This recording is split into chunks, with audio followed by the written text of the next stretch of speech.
Norway has taken upon itself to take a lead on the global arena for combating marine waste, and certainly that is a challenge and a problem that is gaining momentum back north in my country, back in Norway, and today has been all about launching a new partnership between Norway and the Sustainable Seas Trust and the African Marine Waste Network, which in my mind and my hope is the beginning of a long-lasting relationship that will take us far and also in a very broad sense. So I'm just delighted that we were able to get this going, and I really look forward to the continuation.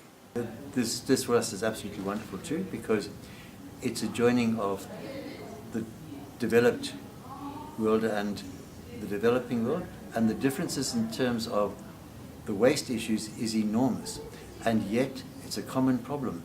And so by working together we can definitely promote an understanding between ourselves, but also we can find solutions for Africa. The whole thing's going to be focused on finding solutions, and Africa is, I think, highly receptive to this. And our task is not only to work with Norway, but to get everybody on board, because the issues are just so big that we do need government, academia, business, civil society, everybody to work together. And this is what the network is going to do. But in addition to that, we're going to develop proof of concept in a number of ways in Nelson Mandela Bay, because we have the municipal areas there, we have the Swartkorps River, we have the catchments, and we have the sea, and a very receptive audience, and the university, which is in fact going to provide students and so forth. But what we do in Nelson Mandela Bay is going to be rolled out to the other parts of Africa, also with African participation from the other countries. Now, I really look forward to this partnership, and clearly, as we talked about, I mean, the idea that to make this tangible to people, to really engage with people, to give people a way to deal with some of the broader issues that certainly young people and even people with grey hair is starting to appreciate as global challenges. The whole notion of global warming is something that people are concerned about, but there is no way they feel they can really contribute to solve it. We are now launching with Norway and South Africa ways to engage with people, to actually deal with it and find ways of solving the problem, not only frustrating themselves over how bad it's going to get. So I think this balance of having more scientific data to really understand what is needed, leveraging the knowledge across the national borders and certainly across Africa, and also between Africa and Europe and Americas and the Asia, to identify solutions and then implementing them in the local cultures, which clearly is very different between the two countries currently signing an agreement here. So we need to adopt solutions based on local culture, local environment, local economics, but we clearly also need to understand the nature of the challenges on a global scale. Dr. Ruben, we had the conference in Port Elizabeth a year ago.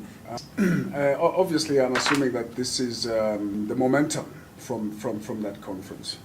Oh yes, that conference was wonderful for me, because I came in because I need to network, but I wasn't really fully in the picture regarding plastics and plastic waste and the issues of it.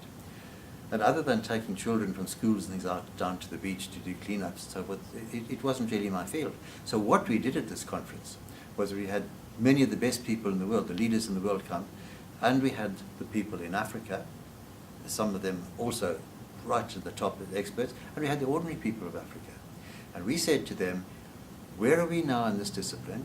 Where should we be, and how do we get there? And for me that was wonderful, because those people and their combined intellectual capacity said, this is what we need to do, this is where we're going to go. And you know the exciting thing about that is that now in the same town and same area where we had the conference, we're going to be pioneering aspects which we think will excite the people.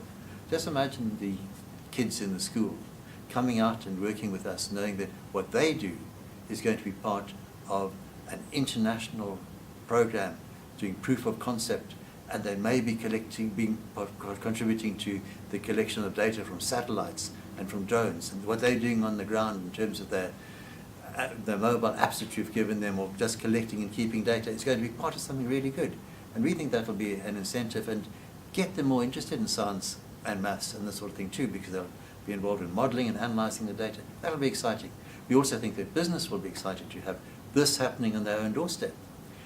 And really importantly, the people living there, working there, playing there, that's where the waste is generated. So we've got to stop it at that source. To do that, we need to get them excited about it. We need to get them rewarded. We need to get them to want to be part of it. We need to let them see the progress that they have made and feel that they too are contributing. So we want to build that pride and that hope there. And then on the momentum of that, push it out to the rest of Africa. And it's just so exciting. There's so much to do, and there's so many interested people that we have to be careful about our priorities. And that's why with Norway we've just chosen 4 priority areas to start off with. And you know, people like to be part of a success story. So we have to do it really well so that there is a success there and people will then come and join us and feel proud too. And I think it's great that South Africa is taking the lead. Now, we don't officially represent the South African government, but we actually think that South Africa's got wonderful policies, a very good approach, some superb people working, so we love working with them. But our network is to bring governments together, our network is to bring municipalities together, our network is to bring the communities together, civil society and academia. And as we said today, when they can see the facts and they can see the changes and they know that they're part of it, it'll work. Well, the first one is in fact the science of it. Unless you've got a baseline and you can measure it, you don't know really how to manage it.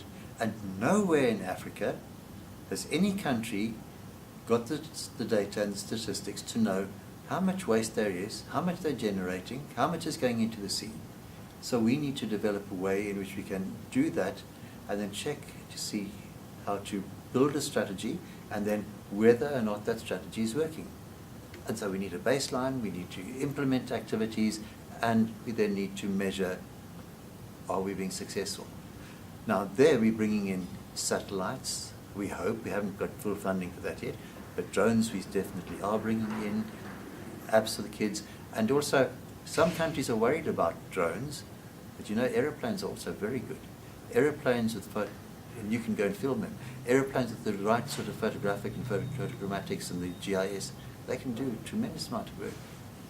But that has to be verified by people on the ground, and who better than the people out of school or in school and their teachers and student projects to help with the verification. So the science is a huge part, and that's the easy part. The most difficult part is to get people to become enthusiastic and to become part of the participants and to start a personal journey. Because unless it becomes personal, you shouldn't say it's for everybody. You can't then leave it to everybody. You've got to have this personal journey, you need this passion. So to get them to do that is important. And as was discussed, we need to give people incentives. And those incentives are different. In impoverished areas, which are not serviced, those incentives has to be financial, as well as the sense of pride. In other places, the incentive is, hey, you've made a contribution to our understanding of the data, and look what you have done. That becomes good enough. And look how good your school is relative to schools in Norway. And hey, you can now, through this project, talk to schools in Norway. And you can talk to schools in Indonesia. And you can talk to schools in Scandinavia. You know, it'd be wonderful to do that. So getting people on board is really important. And so the other aspect is, well, what are the incentives? So economic incentives, public participation. But the other thing is, this is a start of a journey. You've got to set a goal. This is where we are now. Help us get from here to there. So we've actually put a date for Nelson Mandela Bay of the 21st of, 2021. You're going to be the star of Africa by 2021, which means the municipality has to be clean. Okay, so those are 3. I'm going to come to 4th. That's the science, the economic incentives, and the community participation. And then we have the education, because unless people understand the issues and they know what's happening and they have the capacity to do something, we're not going to succeed. And unfortunately at the moment, most of the teachers don't know. So we've got to focus on the teachers, we've got to help them with the curriculum. So developing the education is important. And to do that, we're going to develop an African Waste Academy to which people from all around the world, including Africa, are going to contribute. And then we need to communicate all the successes so that people can feel good about what they're doing.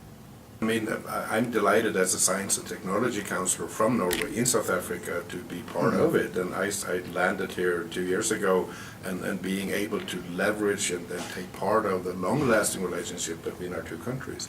So as you indicate, we recently launched a new call for applications for a program called Sun Ocean. And it's really the fourth program in a series that has been running since 1994 and even before that in terms of cooperation. So there is a long-lasting relationship between Norway and South Africa despite the distance between us. And the common theme now is really ocean space, blue economy, things related to the oceans. For obvious reasons, it's important to both our two countries. Slightly for different reasons, but all the same important to both countries. So my expectation, my hope is that there will be applications under that program that would also latch on to leverage what we're currently doing with the Sustainable Seas Trust and the African Marine Waste Network. So the topic for this bilateral, which is a genuine bilateral program between South Africa and Norway, both countries are funding it, and it has to be joint efforts to be sponsored by the program. And part of it hopefully would also relate to the cleaning the oceans and the marine waste aspects to it. In addition to that, there is also a long-lasting relationships in a number of disciplines between the two countries, taking advantage of Horizon 2020 and other multilateral and bilateral programs between the two countries that are not specifically related to the blue ocean, but as we talked about today, the topics, the challenges of dealing with the marine waste touches basically every single discipline you can think of, maybe theology being the exception, but certainly every other discipline, including legal aspects. And Norway has a proud tradition with NMU in Port Elizabeth to support the Fish Force efforts at NMU. So this clearly touches on all disciplines, and if we can engage scientists in different areas, and especially the students and the next generation, this will be a very fascinating partnership to be part of.